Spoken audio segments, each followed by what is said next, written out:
शब्द तेरा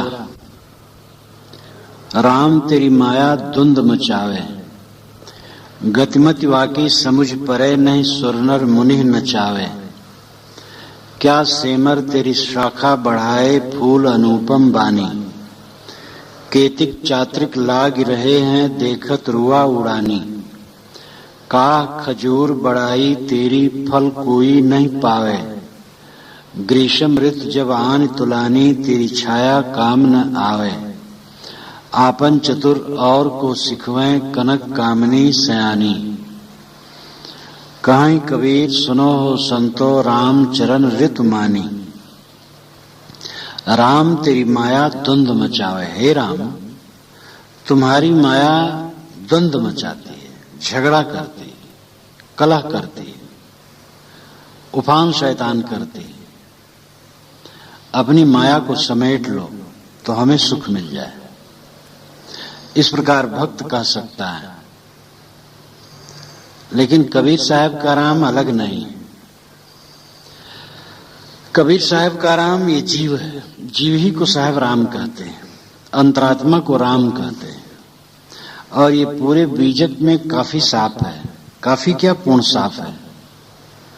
और माया का अर्थ अघटित घटना पटियसी दुरत्या निर्वचनीय नहीं है कि कोई आकाश में बैठी। कबीर साहब जिस माया को कहते हैं वो हमारे मन की आसक्ति है, मोह है, अज्ञान है। तो जीव ही राम है और जीव के मन का मोह माया है और वही द्वंद्व मचाती है। माया और राम की ये सादा और सरल स्वरूप है और सहज व्याख्या है। कबीर साहब का बीजक में ही मंतव्य है और इसी पर साधक स्वावलंबी होता है। राम अगर अलग है और उसकी माया है और वही संसार में फसाद मचाती है, तब तो हम बेवश हैं। हम कहीं भी बैठे रहेंगे हमारे ऊपर कूद पड़ेगी और हमें दबोच खाएगी। ऐसे लोग मानते हैं, ईश्वरवादी मानते हैं कि माया ईश्वर की शक्ति है और वो कहीं भी किसी को दबोच सकती है। ईश्वर को मनाओ, खुश करो तो माया वो बटोर ले तो चाहे हम बच सकते हैं। वेदांती कहते हैं, अद्वैत ब्रह्मवादी, कि माया अनिर्वचनीय है, उसका निर्वचन नहीं हो सकता, कह नहीं सकते कैसे है। अघटित घटना पटीसी है, जो घटना न घट सके उसको घटा देने वाली है। दुर्त्या है, उसको तरना मुश्किल है, मुश्किल क्या असंभव है। दुर्त्या तो मतलब होता है न तरा जा सके। तो वेदांतियों ने और ईश्वरवादियों ने माया का जो स्वरूप कहा है निश्चित है अत्यंत निराशाजनक है और साधकों के लिए कोई उत्साह उसमें नहीं। संसार से पार होने के लिए कोई चांस नहीं है इस तरह, क्योंकि निरंकुश ईश्वर एक तरफ बैठा है। वो जब चाहेगा, जितना चाहेगा, वो माया को दौड़ाए रहेगा जीव पर। यह ब्रह्मवादियों की माया अघटित घटना पटीसी है ही, जो न घट सके घटा देने वाली। तो उसमें जीव असहाय है, माया जैसे चाहे रगड़ती रहे जीव को, कुछ वो कर नहीं सकता है। और अध्यात्म के क्षेत्र में एक इतनी गलत धारणा है, असत्य भी है और साधक को हतोत्साही करने वाला है, परावलंबी बनाने वाला है। कोई माया आकाश में नहीं है जो हमारे ऊपर कूद पड़े, कोई ऐसी माया नहीं है जो अनिर्वचनीय है। स्वामी शंकर ने अनिर्वचनीय इसलिए कहा क्योंकि ये जगत जो दिखाई देता है ये नहीं है, एक ही तत्व है ब्रह्म, बस, दूसरा है ही नहीं। लेकिन जगत दिखाई देता है तो जगत ये माया है, माया के नाते दिखाई देता है। तो माया क्या है? ब्रह्म से अलग है? कि नहीं, ब्रह्म से अलग नहीं है। तो ब्रह्म से अलग नहीं तो ब्रह्म का स्वरूप है, नहीं ब्रह्म का स्वरूप भी नहीं है। तो क्या ब्रह्म का स्वरूप भी है और अलग भी है? कहे ऐसी भी बात नहीं बन सकती। तो क्या माया सत है? नहीं, सत कैसे है? सत होगी तो फिर माया और ब्रह्म दो हो जाएंगे तो द्वैत हो जाएगा। तो क्या माया असत है? असत कैसे कहें? उसका कार्य जगत दिखाई देता है। तो क्या दोनों विधि है? दोनों विधि कहेंगे तो घपलेबाजी हो जाएगी। माया ब्रह्म के साथ है, साथ कैसे कहें? साथ कहेंगे तो एक वो रोग हो जाएगा कदीमी। तो क्या साथ से अलग है? अलग हो जाएगा तो असंग हो जाएगी माया, तो द्वैत खड़ा हो जाएगा। तो दोनों विधि है, दोनों विधि होगा तो फिर घपलेबाजी हो जाएगी। तो अनिर्वचनीय है, कह नहीं सकते। इस शंकराचार्य की व्याख्या है। उनका मूल वचन है सन्नाप सन्नापोभ्यात्मकानो भिन्नाप भिन्नापोभ्यात्मकानो संगाप नंगापोभ्यात्मकानो महद्भुता निर्वचनीय रूप है। सत कहें तो एक ब्रह्म एक माया द्वैत हो गया। असत कहें तो उसका कार्य जगत दिखाई देता है। उभयात्मक कहें, दोनों विधि कहें तो ये तो और गड़बड़ होगा। सन्नाप सन्नापोभ्यात्मकानो भिन्नाप भिन्नापोभ्यात्मकानो, ब्रह्म से भिन्न कहें माया तो द्वैत खड़ा होगा। अभिन्न कहें तो ब्रह्म में ही रोग हो जाएगा। उभयात्मक कहें तो भी महागड़बड़ है। संगापनंगापोभ्यात्मकानो, संग कहें असंग कहें उभयात्मक कहें फिर वही गड़बड़ी है। इसलिए अनिर्वचनीय ही कहना पड़ेगा। उसके लिए हम कह नहीं सकते कैसे, लेकिन है। ये शंकराचार्य की व्याख्या है माया के लिए, जो विद्वानों में प्रचलित है। और ईश्वरवादियों की माया तो जन जन में प्रचलित है। भैया ऊपर वाले की सब माया है। अब वही चाहे तो बचो, नहीं तो कैसे, क्या उपाय? उपाय ही नहीं, वही चाहे तो बचा। ये दोनों ही साधक को हतोत्साही करते हैं और दोनों ही बिल्कुल असत है। कोई माया आकाश पर नहीं बैठी जो हमारे ऊपर कूदती, कोई माया अघटित घटना पटी सी कहीं नहीं। ये जीव राम है, ये जीव ब्रह्म है, ये आत्मा परमात्मा है, लेकिन अपने स्वरूप को नहीं समझता है। इसलिए दुनिया में मोह करता है और मोह ही माया है। साखी प्रकरण में इसको खूब कहा है। हर जगह माया महाठगनी हम जानी। पूरे बीजक में देख लो, माया का अर्थ आकाशीय शक्ति नहीं, माया का अर्थ मन की अविद्या, मन की आसक्ति, मन का राग है और कुछ नहीं। वो तुम्हारी बनाई हुई है और तुम ही उसको मिटा सकते हो। तुम पूर्ण समर्थ हो माया को ध्वंस कर देने में। ये कबीर साहब की व्याख्या है जो परम सच है और यही साधकों के लिए उत्साह वर्धक है। राम तेरी माया द्वंद्व मचावे, अय राम अय मनुष्य, तेरी बनाई माया, तेरी बनाई अविद्या, तेरी बनाई आसक्ति झगड़ा करती है, उद्वेग उत्पन्न करती है, पीड़ा पहुंचाती है। द्वंद्व मचावे, मचाना, उत्पन्न करना। गतिमति वाकी समझ परे नहीं सुरनर मुनि नचावे। गति कहते हैं चाल को, मत कहते हैं बुद्धि को। वाकी यानी माया की, माया की चाल और बुद्धि समझ नहीं पड़ती। यहां अविधार्थ शाब्दिक अर्थ किया जाए तो माया कोई सचैतन्य व्यक्तित्व प्रतीत होगी, क्योंकि उसकी गति भी है और मत भी है, बुद्धि भी है। यहां अविधा यानी शाब्दिक अर्थ नहीं। अविधा लक्षण व्यंजना, शब्द अर्थ की तीन शक्तियां होती हैं। अविधा का अर्थ है शाब्दिक, तो शाब्दिक अर्थ नहीं है। गतिमति युग्म शब्द है, जोड़ा शब्द है। और यहां गतिमत का अर्थ है रहस्य भेद। मत का अर्थ बुद्धि नहीं, क्योंकि माया मन का से अलग, उसमें कोई अलग से बुद्धि नहीं रहती। तो गतिमत का अर्थ है रहस्य भेद। गतिमत वाकी समझ परे नहीं। मन के रहस्य को, माया के रहस्य को लोग समझ नहीं पाते। यही तो माया है जिसको हम गलत समझे और फिर घसीटते जाएं। इससे प्रबल माया क्या है? अगर शंकराचार्य का कहा हुआ दुर्तया का अर्थ है तो यही है कि तर नहीं पा रहे हैं, समझते हैं गलत है और फिर करते हैं। समझते हैं काम भोग गलत है और फिर उसमें पड़ते हैं। समझते हैं काम चिंतन मन को नरक बनाता है और फिर चिंतन करते हैं। समझते हैं ज्यादा खाना अहितकर है और फिर ज्यादा खाते हैं।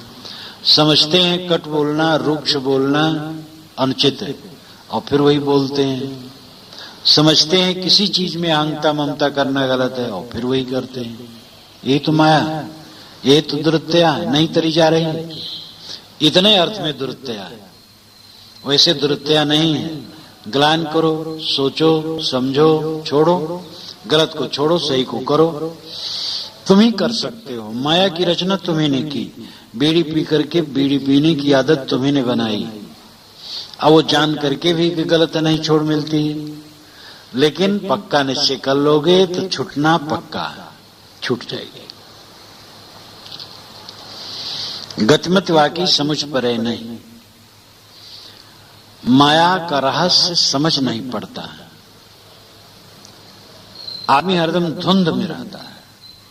नशा जैसे कोई खाया हो और हर समय नशा में रहे और जो बोलना चाहिए वैसा न बोले, जो करना चाहिए वैसा न करे, जो सोचना चाहिए वैसा न सोचे, गलत सोचे, गलत बोले, गलत करे।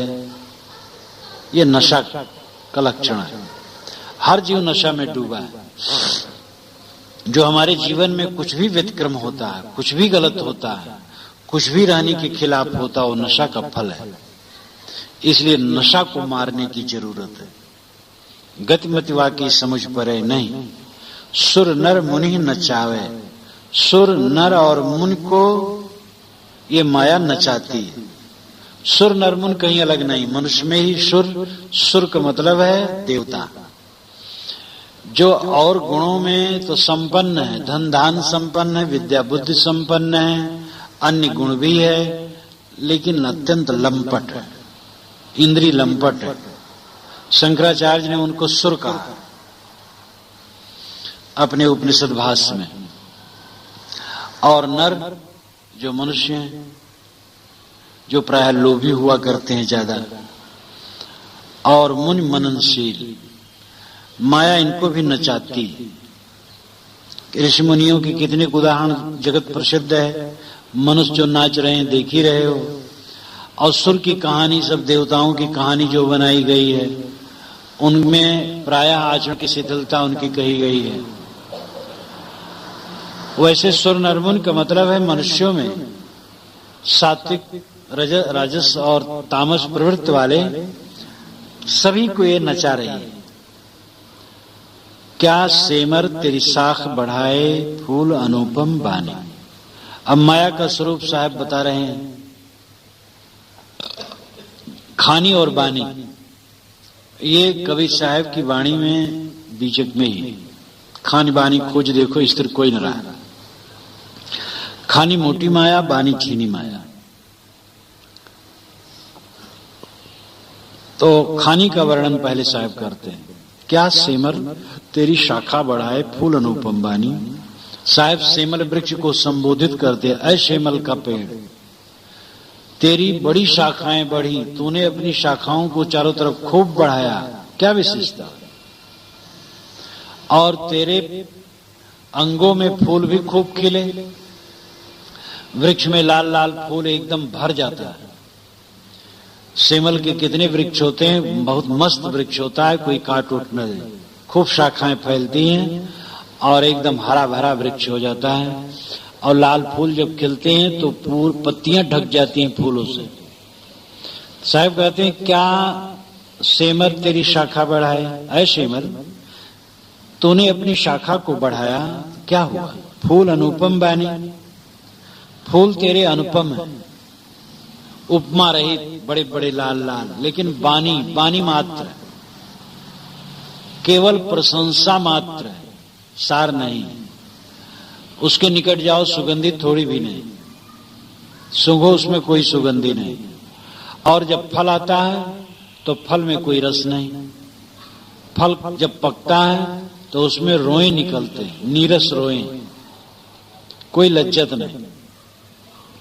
शरीर, धन, प्रतिष्ठा, पद, जवानी, पुत्र, पत्नी, शिष्य, शाखा, मठ, मंदिर, ऐश्वर्य, ये सब सेमल के फूल की तरह, पेड़ की तरह। और इनमें अगर भोग वृत्ति है तो निश्चित है बंधन है। स्त्री, पुत्र, घर, धन, दौलत, जवानी, ये सब सेमल वृक्ष की तरह है और उनके फूल फल की तरह है। अंत में निराशा हाथ में लगेगी और दुख हाथ में लगेगा। शिष्य, शाखा, मठ, मंदिर और प्रचार प्रसार का ऐश्वर्य, अगर इसमें कोई अहंकार करता है तो इसमें भी निराशा हाथ में लगेगी। ये कल्याण के लिए, जीव के कल्याण के लिए, साधुओं का मठ जीव के कल्याण के लिए है, प्रचार प्रसार, शिष्य शाखा कल्याण के लिए है। लेकिन इसमें अहंकार उलट करके हो जाए तो ये भोग हो गया और ये फिर दुखदायी हो गया, बंधन हो गया। तो सेमल वृक्ष के फूल फल निरर्थक, उसकी संपन्नता निरर्थक, अंत में निराशाजनक। वैसे धन दौलत प्राणी पदार्थों का संगम ये निरर्थक, थोड़े दिन में सब समाप्त हो जाता है। तो ये शाखा बढ़ाने से क्या हुआ? भौतिक दृष्टि से साहब कहते ये सब नश्वर है। केतिक चात्रिक लाग रहे हैं देखत रुआ उड़ानी, कितने पक्षी लगे हैं वृक्ष में और सेमल के फल को खाना चाहते हैं, लेकिन अंत में क्या हुआ? पके फल और फुटे और रवांटा निकला। देखत रुआ उड़ानी, रुआ नाम रवांटा, रुई, देख करके पक्षी उड़ानी उड़ गए क्योंकि वहां कुछ मिलने वाला नहीं। साहब कहते जिसमें तुम मोह करते हो ये प्राणी पदार्थों में, ये क्या है? ऐसे तो है, ये रहने वाला नहीं है और इसमें अंत में तुम्हें निराशा हाथ मिलेगी। का खजूर बड़ाई तेरी फल कोई नहीं पावे, ग्रीष्म ऋतु जब आन तुलानी तेरी छाया काम न आवे। अब साहब अहंकार के विषय में कहते हैं, अय खजूर तेरी क्या विशेषता है? तेरा फल तो कोई नहीं पाता है, बड़े ऊंचे पर लगा है। और ग्रीष्म ऋतु जब आए तुलानी, गर्मी ऋतु जब आई तुलानी नाम बिल्कुल प्रचंड गर्मी ऋतु आ गई तो पथिक को छाया चाहिए वृक्ष के नीचे, लेकिन तेरी छाया काम न आवे, तेरी छाया काम नहीं आती क्योंकि छाया पड़ती है दूर। जो बड़े वृक्ष होते हैं उनकी छाया दूर पड़ती है, उनकी छाया कहीं खंदक में है, कहीं टट्टी गंदी जगह में है, कहीं बाढ़ पर है, कहीं कहीं है। जो अपेक्षा छोटे वृक्ष होते हैं, घन छाया होती है, उनकी छाया उसके नीचे रहती है। और खजूर इत्यादि की छाया बहुत दूर कहीं गंदे गुंदे में, कहीं काटा खाई में पड़ती है, तो छाया भी काम में नहीं आती। इसी प्रकार कोई बहुत बड़ा हुआ, बड़ा नाम ग्राम हुआ, लेकिन मोह माया और आसक्ति उसके लिए किया, अहंकार किया, तो अहंकार में पड़ा रहा, उससे लोक कल्याण नहीं किया, तो क्या हुआ उसकी विशेषता? खजूर बड़ा हुआ लेकिन छाया नहीं, फल नहीं पब्लिक को। ऐसे हमारा नाम ग्राम और सारी चीज बड़ी हुई लेकिन जीवन से परोपकार न हुआ तो क्या हुआ? तो ये माया, हम माया में बोलते, माया मन का मोह, और मन का मोह जिस आलंबन में बने वो आलंबन भी माया। धन दौलत, मान बढ़ाई, पद प्रतिष्ठा, ये भी माया बन जाते हैं क्योंकि इन्हीं के आधार में माया बनती है। मुख्य माया तो ये नहीं है, मुख्य माया तो मन का मोह ही, लेकिन मन का मोह पैदा होता है इनमें हमारी दुर्बलता के कारण, इसलिए ये भी माया। तो इस प्रकार साहब खानी जाल का वर्णन करते हैं और बानी जाल का। खानी जाल का ऊपर, बानी जाल का नीचे। वाणी जाल इन सूक्ष्म अहंकार, खानी जाल स्थूल पदार्थों का अहंकार। तो इसमें क्या रखा है? जिसमें तुम माया करते नहीं, मोह करते हो, आसक्ति बनाते, इसमें क्या रखा है? ये सब रहने वाला नहीं। आपन चतुर और को सिखवे कनक कामनी सयानी। जो दुनिया की चीजों के लिए बहुत अहंकार करते हैं और अपने आप को बहुत काबिल मानते हैं, वह स्वयं चतुर बनते हैं और दूसरे को ही शिक्षा देते हैं। उसको ऐसा किया, ऐसा बेवकूफ बनाया। एक रहे लक्ष्मण बाबा नाम के ब्राह्मण रहे और पता नहीं वो कभी शादी उदी किए थे कि नहीं किए थे, ये रहे होंगे, लेकिन कोई था नहीं। जब मैं बच्चा था तब वह बहुत बुजुर्ग थे और चोर थे, अपनी जवानी में खूब पक्के चोर थे। उस समय वो चोर नहीं थे, चोरी कर भी नहीं सकते थे, लेकिन बड़ा चंट था। उस समय भी वो हाथ मारता रहता था, बस कहीं कुछ फंसा दे किसी को, कहीं कुछ फंसा दे। एक बाग एक आदमी का था, उसको कहा ये मेरा है और खाने लगा और उसके बड़े बड़े फल तोड़वा करके खटाई डलवाया, अचार डलवाया, मुकदमा चल पड़ा। मैं भी वहां बाग में रहूं, रखाऊं, तो कहे बच्चा मार दिया। अब इतनी खटाई आ गई, इतना अचार आ गया, अब मुकदमे में हार हो जाए कोई हर्ज नहीं, पेड़ तो मेरे है नहीं, लेकिन काम हो गया, मुकदमा खत्म हो जाए, क्या होता है। बड़ा चतुर अपने को वो लगावे। और क्या हुआ, जीवन पूरा घिनौना था। वो कोई 90 वर्ष में मरा होगा। जब मरा तो लोगों ने एक ब्राह्मण को बुला करके उसके कान में मंत्र दिलवाया। मर गया था, जिनसे मंत्र दिलवाया वो अभी भी जीवित है, तो उनके कान में मंत्र दिलवाया। हम कहे ये भी कोई तमाशा, जीवित आदमी जो मंत्र सुन सकता हो है ही नहीं, ये कान में डालने से क्या हो। तो बड़ा अपने को चतुर मानता था और काबिल भी था। एक बार थानेदार जा रहा था और घात छील रहा था, जैसे थानेदार को देखा तैसे उस सिर हिलाने लगा और हिल हिल के घात छीलने लगा। कहो लक्ष्मण पंडित चोरी करते हो? हाँ साहब, क्यों नहीं करता हूं, अभी भी कर लेता हूं। क्या अब तुम नहीं कर पाओगे? और हाथ और सिर इतना हिला रहा था कि वो समझे कि कर ही नहीं सकता चोरी। जैसे वो निकल गया तैसे ठीक से छीलने लगा। कहा इनको ही मैं मूर्ख बना देता हूं। तो ऐसे लोग सबको मूर्ख बनाते हैं और नहीं समझते हम ही सबसे मूर्ख। इसका परिणाम क्या होता है? चतुर लोग अपनी चतुरता करते, दूसरे को चतुरता सिखाते हैं और कनक कामनी में वो सयानी बनते हैं। सयाने, बहुत समझदार। कनक कामनी लाक्षणिक, कनक कामनी का लाक्षणिक अर्थ है दुनिया का धन दौलत मोह माया। कनक का अर्थ सोना, कामनी का अर्थ काम मद में मतवाली स्त्री, युवती स्त्री। और कनक कामनी का जुमला अर्थ, सम्मिलित अर्थ है दुनिया का मोह माया। साहब कहते दुनिया के मोह माया में जो अपने को सयान समझते हैं, समझदार समझते हैं कि दूसरों को हम बेवकूफ बना देते हैं, वे दूसरे को बेवकूफ बनाते हैं थोड़ी चीजों के लिए और अपना बेवकूफ बन जाते हैं सदा के लिए। उनकी आत्मा ही कालिक से पूज जाती है। कहीं कबीर सुनो संतो राम चरण ऋतु मानी। साहब कहते हैं संतो सुनो, किस पर भी ऐसे लोग कहते हैं हम राम के चरण में रति करने वाले हैं। यहाँ ऋतु शब्द है, लगता है रति होगा और लिखावट में ऋतु हो गया। ऋतु समय को कहते हैं, रामचरण रति माने, लेकिन अर्थ यहाँ रति ही माना गया सब समय। ऐसे लोग भी कहते हैं कि हम राम के चरणों के प्रेमी हैं। गोस्वामी जी ने भी इस जगह उदाहरण दिया है, किंकर कंचन कोह काम के, वे काम क्रोध लोभ मोह के किंकर, लेकिन अहंकार है कि हम राम के भक्त।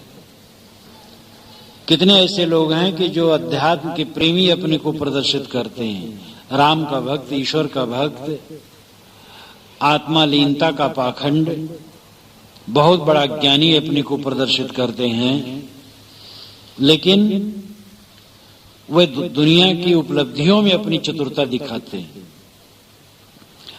और इसका परिणाम यह होता है कि दूसरे को बेवकूफ बनाते बनाते स्वयं ही बेवकूफ बन जाते हैं। दूसरे को बेवकूफ बनाने वाला स्वयं बेवकूफ आध्यात्मिक ढंग से बनता है, और जिसको बेवकूफ बनाता है उसका कोई स्वार्थिक चीज का ही बिगाड़ होता है। अगर हमें बेवकूफ बना करके कोई पैसा ले ले, पैसा हमारा चला गया, लेकिन मेरी अंतरात्मा मलिन नहीं हुई। और अगर हमने किसी को बेवकूफ बनाया तो हमारी अंतरात्मा मलिन हो गई। इसलिए दूसरे को बेवकूफ न बनावे। दूसरे को बेवकूफ बनाना अपने आप को हद दर्जे से अधिक बेवकूफ बनाना है। तो सदगुरु कहते हैं कि राम, अय राम, तेरी माया द्वंद्व मचाती है। राम मनुष्य है, मनुष्य की अंतरात्मा, क्योंकि मनुष्य का जो सार स्वरूप है वो ये ढांचा नहीं है, उसका सार स्वरूप चैतन्य है, आत्मा है। डेकार्ट ने कहा है कि सब पर संदेह हो सकता है। ये भी कहा जा सकता है दुनिया झूठी है, दयालु ईश्वर ने दुनिया नहीं बनाई, किंतु किसी शैतान ने बनाई और वो ठग रहा होगा, या और भी कुछ, जितना संदेह कर लो हो सकता है। लेकिन मैं पर संदेह तो नहीं हो सकता है, संदेह करने वाले पर संदेह नहीं हो सकता है। संदेह करना एक विचार है, और विचारक के हुए बिना विचार कैसे होगा। इसलिए आत्मा पर संदेह नहीं हो सकता है। आत्मा जीव, चेतन, दृष्टा, जो सोचने वाला है, चिंतन करने वाला, संशय करने वाला, निर्णय करने वाला है, उसकी सत्ता निर्विवाद है। और दुनिया में सबसे स्पष्ट और सरल और सहज ज्ञान आत्मज्ञान है, और सब ज्ञान पर प्रत्यक्ष है। ये ज्ञान स्वयं प्रत्यक्ष है, मैं हूं, इसमें दो राय नहीं। तो राम ये जीव है, उसके मन का मोह माया है, वही द्वंद्व करती है। हर इंसान को चाहिए कि ये समझे कि हमारे मन का मोह माया है, उसका निर्माता मैं हूं और उसको खो देने वाला मैं हूं। मुझे चाहिए कि मैं अपने मन के मोह को खो दूं और इस जीवन में ही मुक्ति प्राप्त कर लूं। रामरा संशय गांठ न छूटे, ताते पकड़ पकड़ यम लूटे। होए कुलीन मिस्कीन कहावे तू योगी सन्यासी। ज्ञानी गुणी सूर कविदाता ए मत किन्हु न नासी। सुमृत वेद पुराण पढ़े सब अनुभव भाव न दर्शे। लो हिरण होए धो कैसे जो नहीं पारस परसे। जियत न तरयो मुए का तरिहो जियत ही जो न तरे। गहि प्रतीत कीन जिन जासो सोई तहां अमरे। जो कुछ कियो ज्ञान अज्ञाना सोई समुझ सयाना। कहीं कबीर तासों क्या कहिए जो देखत दृष्टि भुलाना। सदगुरु कबीर कहते हैं रामरा संशय गांठ न छूटे, ताते पकड़ पकड़ यम लूटे। ऐ रमैया राम, संशय की गांठ नहीं छूटती है, इसलिए यमराज पकड़ पकड़ करके तुम्हें लूटता है। इस पंक्ति में 3 शब्द बहुत महत्वपूर्ण हैं। रामुरा, संशय गांठ और यम। सदगुरु कबीर शब्द प्रकरण के आरंभ से संतों को संबोधित किया। संतों का करके उन्होंने अपना विचार रखा। अब वह कुछ शब्दों से रामुरा कहते हैं। राम, रामुरा, रमैया राम, अनेक प्रकार से वे राम शब्द का प्रयोग करते हैं। कबीर साहब का राम कोई आकाश में नहीं है, कोई अमुक व्यक्ति नहीं है, किंतु सभी प्राणियों के अंदर में जिसके द्वारा चेतना स्फुटित होती है वह द्रव्य ही राम है और उसी को जीव आत्मा चेतन कहते हैं। सबका अपना सार स्वरूप राम है। तो रामुरा का मतलब मनुष्य का सार स्वरूप, प्राणी का सार स्वरूप आत्मा। हे रामुरा, हे रमैया राम, संशय गांठ न छूटे। संशय की गांठ नहीं छूटती। संशय का मतलब है अनिश्चय, दुविधा, संदेह। और तीसरी बात है यम। यम लूटता है, इसीलिए यम का अर्थ संयम भी होता है और यम का अर्थ बांधने वाला होता है। इस प्रकार रामुरा जीव है और संशय गांठ है वस्तु बोध का अनिश्चय। जो वस्तु है उसके बोध का अनिश्चय संशय, और यम है वासना। इस जीव को संशय बना रहता है, चाहे वो शारीरिक जीवन निर्वाह में हो, चाहे आत्मबोध में हो, किसी बात में हो, संशय बना रहता है। और संशयशील व्यक्ति स्थिर नहीं हो सकता। जीवन का गुजर होगा कि नहीं होगा, बुढ़ापा में कौन सेवा करेगा, लड़के बच्चे नहीं होंगे तो अंत में क्या होगा, चेले नहीं होंगे तो अंत में क्या होगा। जीवन बीमा लोग करा लेते हैं और जीवन बीमा अलग धरा रहता है, वो मर के कहीं सड़ जाते हैं। जीवन गुजर की चीजें कहीं पड़ी रहती हैं और जीवन गुजर कहीं हो जाता है। आदमी घोर अज्ञान में प्रारब्ध पर निश्चित नहीं होता है। कुछ लोग होते हैं जो निर्भ्रांत होते हैं, कर्तव्य अपना करते हैं। आलसी हो जाना, कर्तव्य न करना तो बहुत गलत है। वे कर्तव्य करते हैं लेकिन किसी प्रकार मन में संदेह नहीं रहता है। रोग व्याधि लगना होगा, लग जाएगा, बीत जाएगा। जितने लोगों को असाध्य बीमारियां हुई हैं, बीमारियां कट गई हैं, शरीर भी समाप्त हो गया। किसी का कुछ अंत में रहता नहीं। इसलिए अनिश्चय और अबोध में जिंदगी नहीं बिताना चाहिए, दृढ़ रहना चाहिए। जब जो होगा सो होगा और कुल खत्म हो जाएगा। इसलिए पक्की निश्चयता होनी चाहिए।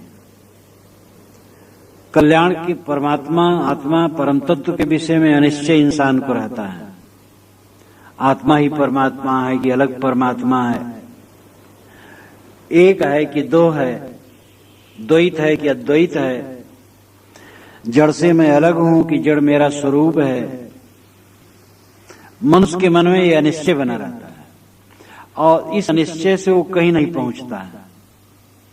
एक आदमी चौक जा रहा हो और यहां से उठे 5 मिनट उस दिशा में चले और 5 मिनट फिर लौट के चले और ऐसे दिन भर चले, तो उसका मतलब क्या है?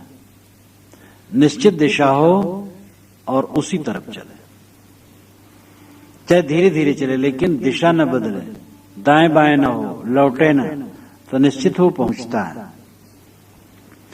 और जिसकी दिशा गलत है, अनिश्चय है और घूम घूम करके उलट पलट करके चलता है,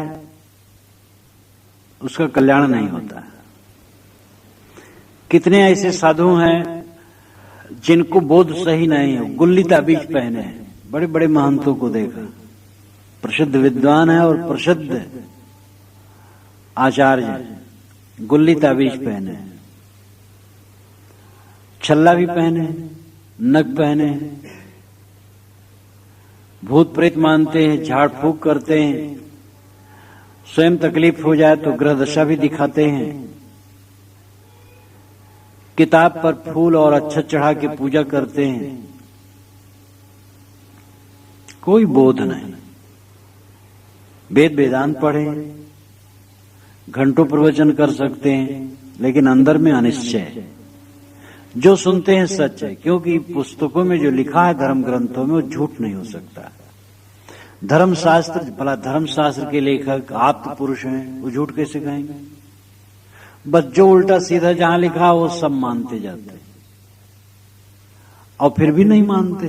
धर्म ग्रंथों में तो हिंसा हत्या भी लिखी है, जीववध करके हवन करना लिखा है, लेकिन वो नहीं मानते।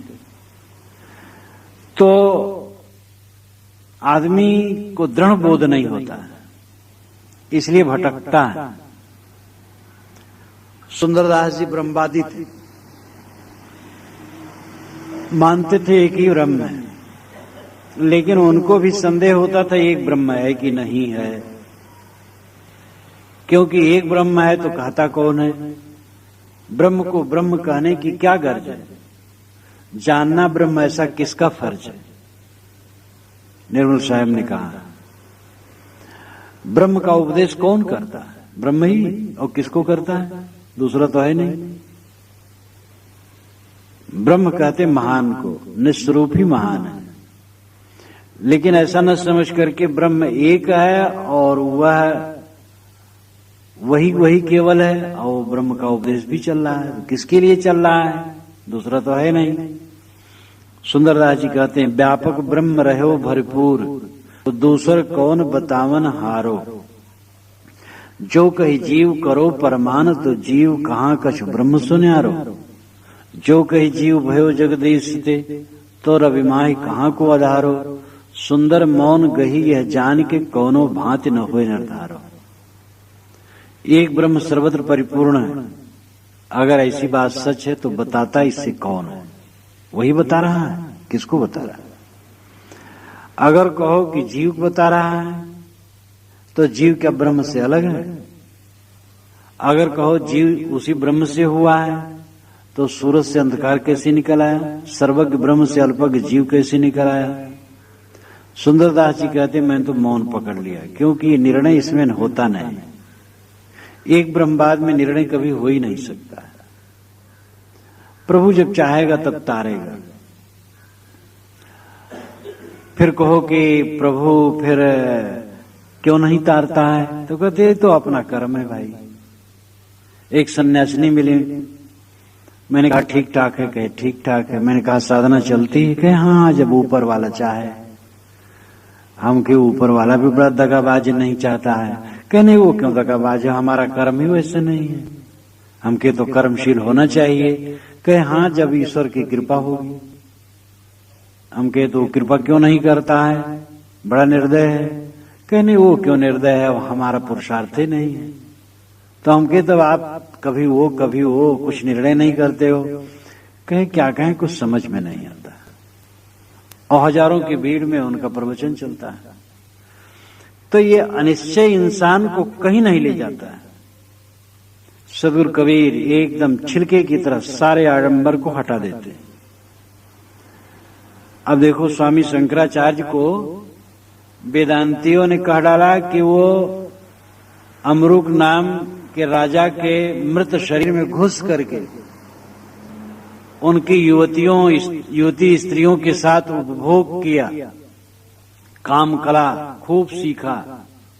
तब मंडन मिश्र की पत्नी को जाकर के उत्तर दिया, और उनको कोई बंधन नहीं हुआ, क्योंकि कृष्ण जैसे बहुत भोग करते हुए निर्लेप थे, तैसे वो भी निर्लेप थे।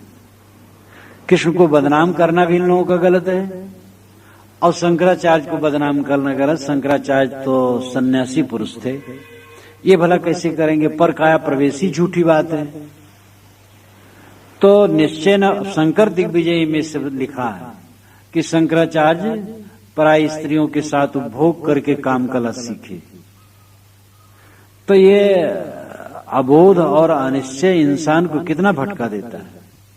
एक तरफ वैराग्य और ब्रह्म ज्ञान, और दूसरी तरफ काम भोग। तो साहब कहते हैं कि अनिश्चय से आदमी भटकता है। होए कुलीन मिस्कीन कहावे तू जोगी सन्यासी। साहब कहते तुम कुलीन कहलाते हो। कुलीन का मतलब है उत्तम कुल वाला। उत्तम कुल कुलीन होते हैं, कुलीन अकुलीन होते हैं, ये सच है। कुलीन का मतलब है जिस कुल में विद्वान सदाचारी सद्गुणी होते रहें और अच्छे संस्कार परिवार का हो, वो कुलीन कहलाता है। लेकिन ऐसे पर भी वहां भी बीच में गलत हो जाते हैं, और जहां कम कुलीन माना जाता है उसमें भी ऊंचे हो जाते हैं। तो कुलीन से कोई मतलब जात से नहीं, जहां उत्तम परंपरा हो विद्या शिक्षा सदाचार की। होए कुलीन, तुम कुलीन कहलाते हो, अच्छे कुल वाले कहलाते हो। मिस्कीन कहलाते हो, मिस्कीन नाम गरीब, भक्त दीन कहलाते हो। योगी कहलाते हो, सन्यासी कहलाते हो। ज्ञानी गुणी सूर कविदाता, ज्ञानी कहलाते हो, गुणी कहलाते हो, सूर बनते हो, सूर नामवीर कवि बनते हो, दाता बनते हो। ये मत किन्हु न नासी, लेकिन ये संशय बुद्धि का नाश कोई नहीं कर पाता है। अच्छे कुल वाले गरीब लोग, योगी और सन्यासी और ज्ञानी और गुणी और सूर और कवि और दाता सब भ्रांत है। अच्छे विद्वान हैं, अच्छे गुणी, अच्छे सूरवीर हैं, कवि हैं, प्रवक्ता हैं, दानदाता हैं, योगी हैं, सन्यासी हैं, भक्त हैं, उच्च वर्ग कहलाने वाले लोगों में हैं, लेकिन निर्भ्रांत बोध नहीं। कुछ मुझे नहीं पाना है। जो कुछ आज तक अपना माना है उस सब का परित्याग कर देना है मन से। सबकी आसक्ति ध्वंस हो जाने के पश्चात स्वयं शिव स्वरूप है। यह निर्भ्रांत दृष्टि पाना बहुत दुर्लभ बात है। साहब ने कहा हो झूठ ठाड़ कहा तो अब तक समर समार, तू स्वयं हुजूर है, मैं खड़ा होके कह रहा हूं, समझ जा। जो तू चाहे मुझको छाड़ सकल की आस, मुझे ही ऐसा हो रहो सब सुख तेरे पास। कर वहिया बला अपनी छाड़ वीरानी आस, जाके आगे नदिया वह सो कस मरे पियास। सदगुरु ने बारंबार कहा, श्रुतियों के लेखकों ने भी कहा, उत्तिष्ठ जागृत परात बरा निबोधत, उठो जागो, गुरु की शरण में जाकर के निजबोध को प्राप्त करो। ये चेत वेदी दत्त सत्यमस्ती, आज जो चेत गया उसका कल्याण हो गया, नहीं चेत पाया तो घोर पतन है। तो आदमी सुनता है, गुनता है, पढ़ता है, लेकिन जहां का तहां रहता है। ये सदगुरु की कृपा है जो निर्भ्रांत बोध मिलता है। ये मत किन्हु न नासी, ये भ्रांत की बुद्धि, संशय की बुद्धि कोई नष्ट नहीं कर पाता है, बिरले कर पाते। पंडितों ने कहा महाराज देखिए, हम लोग वेद शास्त्र पढ़ते हैं और वेद शास्त्र पढ़ते हैं तो हमारा मोक्ष स्वाभाविक हो जाएगा। साहब ने कहा देखो, वेद शास्त्र पढ़ने से खाली नहीं होगा। सुमृत वेद पुराण पढ़े सब अनुभव भाव न दर्शे, लो हिरण होए धो कैसे जो नहीं पारस पर से। लोग स्मृतियों को पढ़ते हैं, वेदों को पढ़ते हैं, पुराणों को पढ़ते हैं, लेकिन अनुभव भाव नहीं दर्शता है। अनुभव का अर्थ होता है प्रयोग के पीछे उत्पन्न ज्ञान। अनु कहते पीछे को, भव कहते उत्पन्न को। प्रयोग के पीछे जो ज्ञान उत्पन्न होता है उसका नाम है अनुभव। मन शांत हो, निर्विकार, निर्मल, निश्चल हो जाए, तब जगत शून्य हो जाता है। चित्त ही जगत से जोड़ता है। चित्त शांत हुआ तो जगत शून्य हुआ, तो स्वयं रह गया। ये अनुभव है। ये वचन से केवल नहीं होता, समाधि में होता है। और समाधि में होने के पश्चात फिर विवेक में हर समय साधक रहता है, उस समय भी उसकी अनुभूति होती है। तो साहब कहते वेद पुराण शास्त्र तो लोग पढ़ते हैं, लेकिन अनुभव भाव न दर्शे। अनुभव भाव तो नहीं है, प्रयोग तो नहीं है। वाणी पढ़ लेते हैं और आचरण नहीं करते हैं। लो हिरण होए धो कैसे जो नहीं पारस पर से। धो नाम भला, भला लोहा अगर पारस से न छू जाए तो हिरण कैसे होगा, सोना कैसे होगा। इसी प्रकार अगर साधक समाधि में न जा करके, न स्थित होकर के स्वरूप साक्षात्कार नहीं करता है तो कैसे वो दशा आएगी। पारस से छू जाने पर लोहा सोना होता है। कहानी काल्पनिक है, कहानी उदाहरण काल्पनिक है, लेकिन इस काल्पनिक उदाहरण को देख करके सत्य समझाने का प्रयास नाना कवियों ने किया है। पारस में छू जाने से लोहा सोना होता है। इसी प्रकार साधक जब बाहर से लौट करके निस्वरूप में विश्राम पाता है तब मोक्ष होता है। पंडितों ने कहा, देखिए महाराज, हम लोग वेद शास्त्र पढ़ते हैं और पढ़ते पढ़ते ऐसे जब मर जाएंगे तब मुक्त हो जाएंगे। आज मुक्ति आज थोड़ी होती, मर जाने के बाद होती। साहब ने कहा, जियत न तरो मुए का तरी हो, जीते जो न तरे। जो जीते जीते नहीं तरा है, मरने पर क्या तरेगा? जीते जो न तरे, जो जीते जीते नहीं तरा, मरने पर कुछ नहीं होगा। तरने का मतलब है मोह का अंत होना। जानो तब मन बिरज गुसाई, जब उर बल विराग अधिकाई। गोस्वामी जी ने उत्तरकांड में कहा मानस रोग पर कि काकभूषण द्वारा कर्ण को कहलवाया है, हे गोसाई, तब मन को निरोग समझना जब वैराग का बल खूब बढ़ जाए। वैराग्य ही साधना का सर्वस्व। जिसके मन में वैराग्य होगा भक्ति तो होगी ही। ज्ञान उसके साथ चाहिए, स्वरूप ज्ञान, लेकिन वैराग्य की आवश्यकता है। राग बस हम पचते, राग बस देहाभिमान में पचते, हान लाभ में पचते, संकल्पों में पचते। वैराग की कमी की वजह से चित्त विचलित और विकृत रहता है। जिसका पूर्ण वैराग्य हो जाता है निरंतर चिंतन द्वारा, उसको दुनिया में कुछ बंधन नहीं। जहां सब मृत है, सब छूटने वाला है, छुटा छुटा है, सड़ा क्या धरा। शरीर सड़ जाता है, शरीर जल जाता है, शरीर ही माध्यम है सारे भोग का, सारे सम्मान का, नाम रूप का, गुण कर्मों का। और शरीर का हाल इतना खस्ता है, बस देखते देखते लोग यहाँ कौन सी चीज क्या रखा। तो वैराग जब बढ़ जाता है तब साधक को पूर्ण शांति मिलती है, सारे भवबंधनों का अंत होता है और इसी जीवन में होता है। जियत न तरे मुए का तरे, जीते जीते कलह कल्पना ना गई, आशा तृष्णा ना मिटी, मिटा न मन अनुराग। कलह कल्पना ना गई तब लग नहीं वैराग।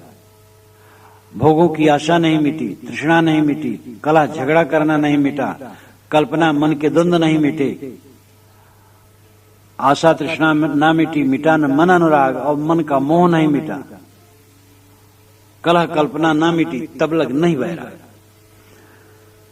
मन का सारा कूड़ा कचरा भस्म हो जाता है तो इसी जीवन में साधक मुक्त हो जाता है। पंडितों ने कहा, महाराज तो बड़ा कठिन है, इस स्थिति में पहुंचना बहुत मुश्किल है। साहब ने कहा, कुछ मुश्किल नहीं। गही प्रतीत कीन जिन जासो सोई तहां अमरे।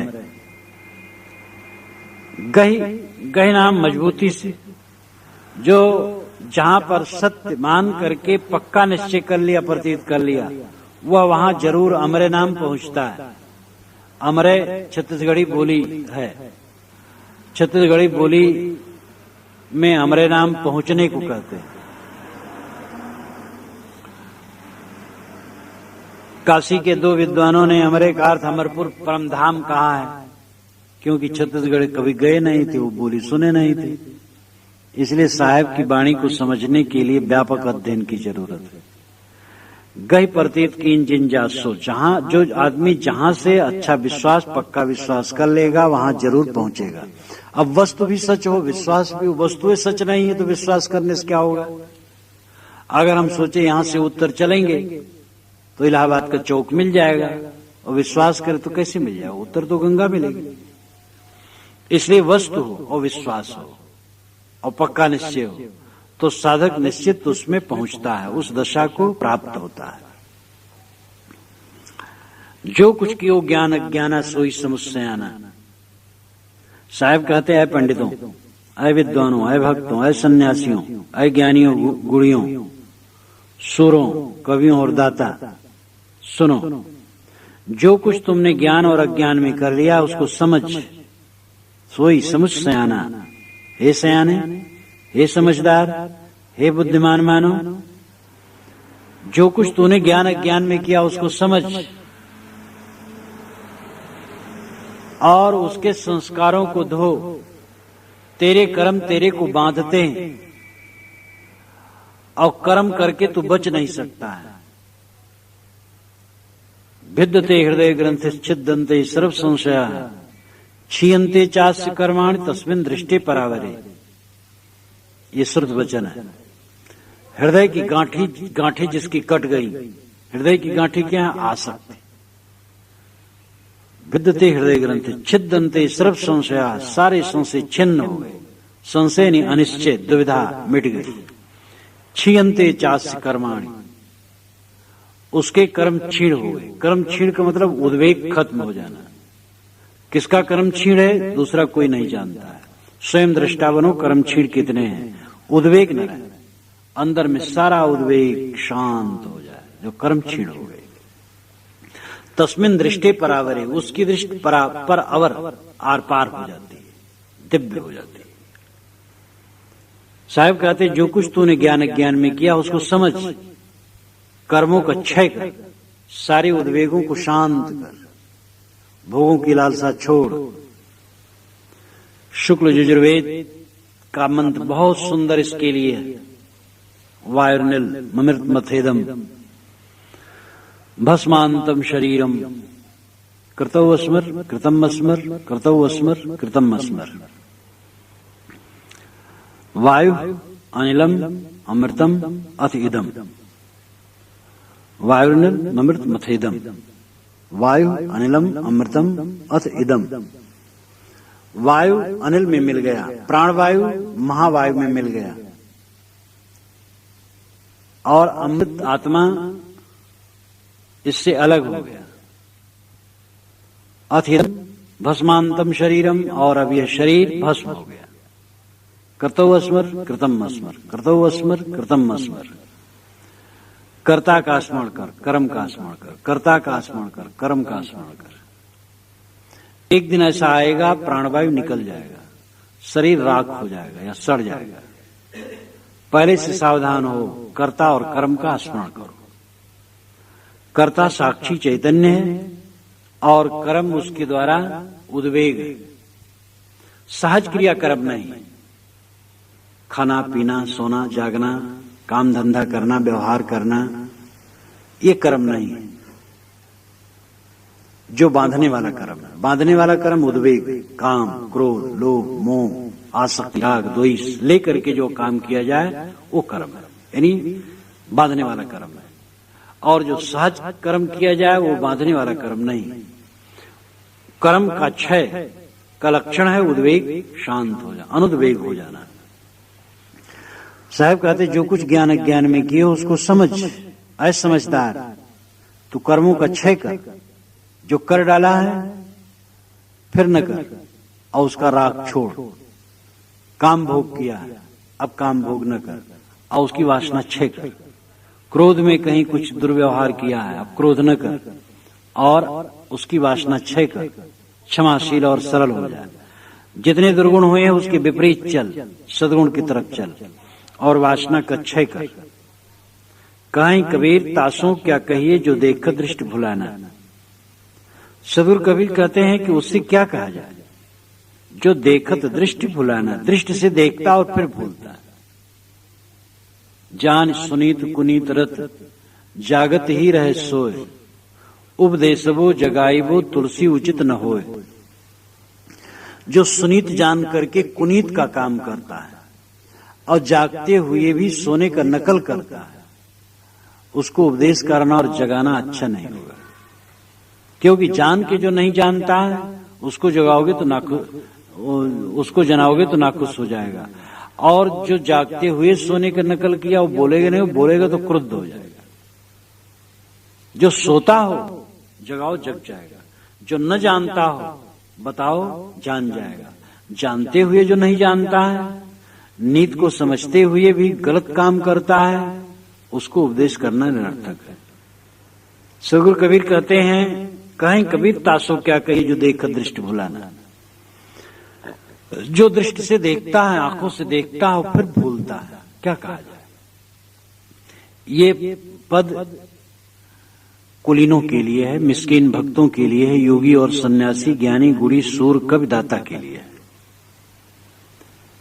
ये सब नाम ले लिए गए, इसी में लक्षणार्थ में समझ लीजिए जितने योगी, तपस्वी, ज्ञानी, मुनि हो सब के लिए।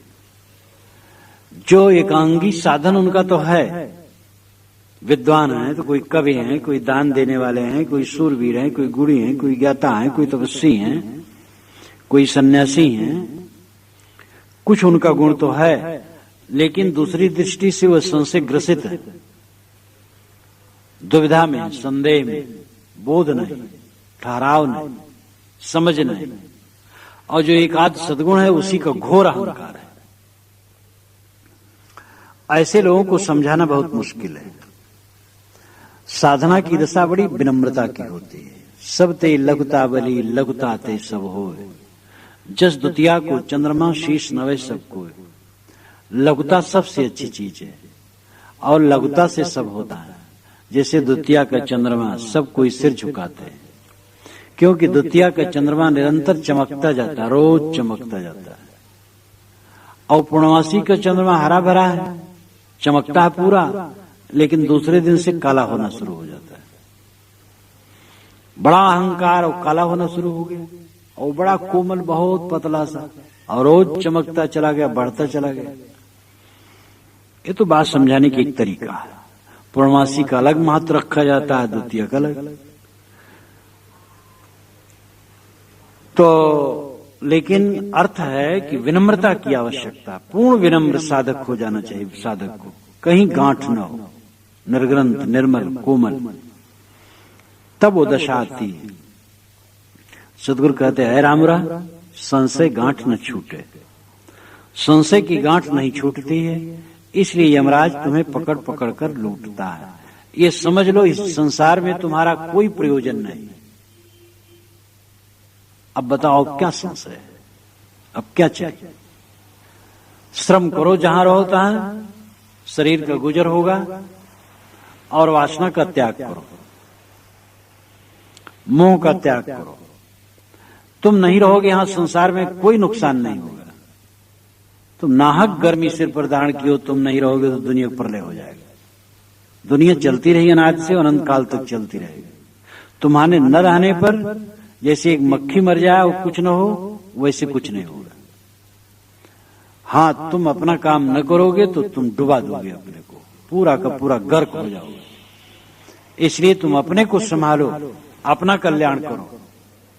इस प्रकार सदगुरु कबीर इसमें बड़ी सावधानी से, और वचन तो उनके सारे वैसे रहते हैं। रामरा संशय गांठ न छूटे, ताते पकड़ पकड़ यम लूटे। वह कुलीन मिस्कीन कहावे तु जोगी सन्यासी, ज्ञानी गुणी सूर कविदाता ये मत किन्हो न नासी। सुमृत वेद पुराण पढ़े सब अनुभव भाव न दर्शे, लो हिरण होए धो कैसे जो नहीं पार स्पर्शे। जेत न तर्यो मुए का तरी हो, जेते ही जो न तरे। गई प्रतीत कीन जिन जासो सोई तहां हमरे। जो कुछ कियो ज्ञान अज्ञाना सोई समस्याना, कहीं कबीर तासो क्या कहिए जो देख दृष्टि भुलाना।